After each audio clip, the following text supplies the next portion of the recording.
begin with America trapped in a freeze frame. Frigid air coupled with snow is the story from the Dakotas to the Ohio Valley and straight on through Maine. Ice-slickened roadways and poor visibility are making driving conditions hazardous.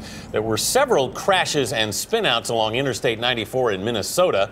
Sub-zero wind chills have canceled a number of outdoor events this weekend in Wisconsin. Some schools will be closed heading into next week.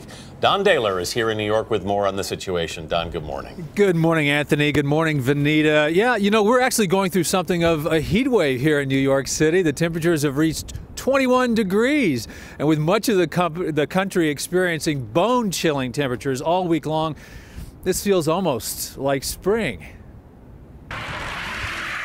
This is what happens when the extreme weather gripping much of the nation hits Houston, Texas.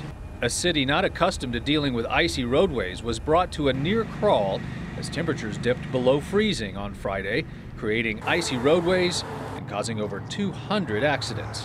They were going slow, and then one guy had already wrecked one, so they were trying to brake, and then they all just start sliding everywhere and hitting each other. Some residents in the Lone Star State weren't quite sure how to deal with the elements. They told me I have to put water on it, and I have to let it warm up a little.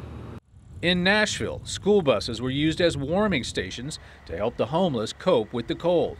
Ferry operators in New York City had to change course due to thick pieces of ice stranding passengers at the dock. It's chilly, and it's a little frustrating if you have no information and you can't plan to go inside for 20 or 30 minutes since the ferry's not coming.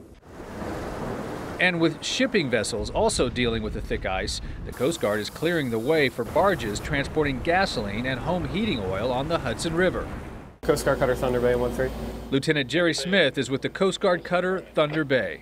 There's a demand for heating oil, so you have more vessels that need to transit the river, and that's where the Coast Guard comes in to provide domestic icebreaking service for these ships.